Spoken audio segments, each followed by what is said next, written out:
Oi gente, tudo bem? Meu nome é Kathleen Roberto, sou psicóloga e nesse vídeo a gente vai conversar sobre o transtorno bipolar. Quero lembrar vocês que esse vídeo fica salvo no meu canal do YouTube e no IGTV, então se você conhece alguém que precisa ver sobre esse conteúdo, envie o vídeo para essa pessoa. Gente, então vamos lá. No Manual da Saúde Mental, que é o DSM, o transtorno bipolar, ele é como se fosse uma ponte ali entre os transtornos de depressão e entre a esquizofrenia, ele trafega entre essas classes de diagnóstico, tá? Porque é considerado para o diagnóstico do bipolar algumas questões, como o histórico familiar e genética, tá? E é classificado por alguns tipos, que é o tipo 1, tipo 2, o ciclotímico e também tem por indução de substâncias e medicamentos, tá?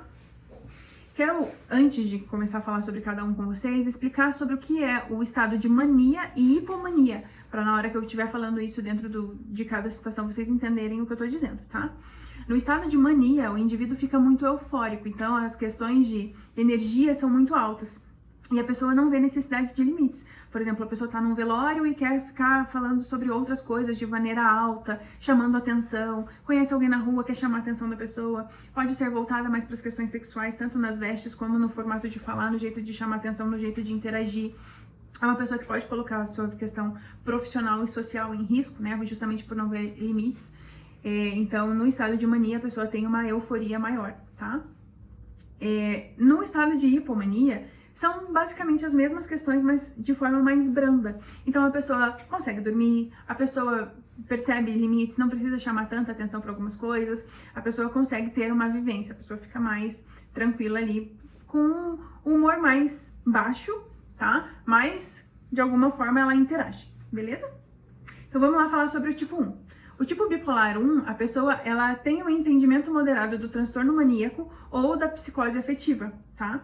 Para o transtorno, para o diagnóstico do tipo 1, necessariamente não é preciso ter o quadro de depressão maior, embora geralmente já é vinculado. A pessoa já apresenta quadros quando ela tá em acompanhamento para diagnóstico, tá? No tipo 2, a pessoa já apresenta um período mais longo de depressão maior, ou em estado de hipomania, pelo menos uma situação de estado de hipomania por mais tempo, tá? Que é o que difere essa ideia de senso comum. Já fulano acordou triste, daí passou a tarde feliz, foi dormir chorando. Então a pessoa ela tem mais períodos extensos dentro da situação emocional, tá? Também no tipo 2, a pessoa ela por vezes até é solicitada internamento, porque a pessoa tem situações de euforia por mais tempo. Então ela pode se colocar assim em risco e colocar as pessoas ao seu redor em risco, não é uma questão intencional, tá? Por isso se chama um transtorno. A interação dessa pessoa, ela é mais voltada para chamar a atenção em estado maníaco, tá? E no ciclotímico é feito em adultos que têm ali, em média, 2 anos já no estado de depressão maior ou em estado de hipomania, tá? E aí, indução por substâncias, como o nome já diz, por vezes por ter sido colocado em situações, às vezes, medicamentosas até errôneas, tá?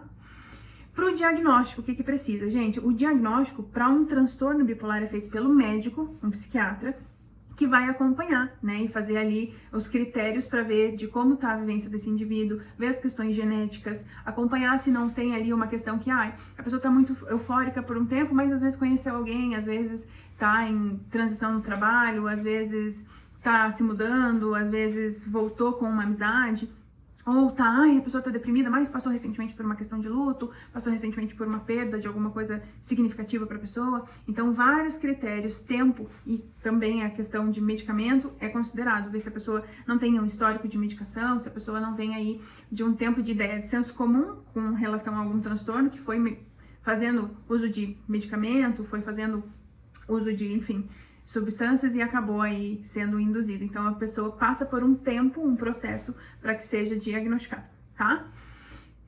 Como eu disse para vocês, o humor do indivíduo, ele é mais, não é estável, mas ele é mais permanente dentro dessa instabilidade, seja na mania ou na hipomania, tá? E aí o critério que o médico usa para diagnóstico.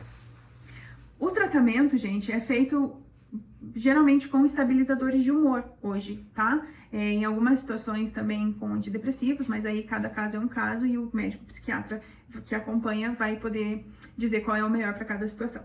Geralmente esses indivíduos já estão em tratamento psicológico com o psicólogo também, e a família também, né? Porque é um transtorno. Então, você entender o contexto daquele indivíduo, você entender o que é a vivência dele e todas as questões relacionadas, até por isso que o histórico familiar conta também para o diagnóstico, tá?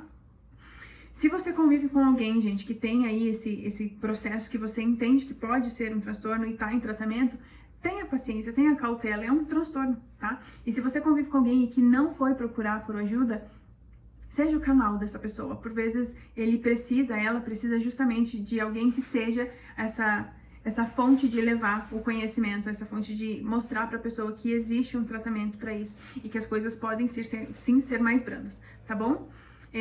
Se você tiver alguma dúvida, quiser me perguntar alguma coisa com relação ao transtorno, me manda aqui e não chame as pessoas de bipolar de senso comum, porque às vezes você pode colocar na cabeça de alguém algum transtorno e a pessoa viver baseada nisso, acreditar naquilo, se apegar àquilo e não ser positivo para a vivência da pessoa, tá bom? Tenham cautela com os transtornos.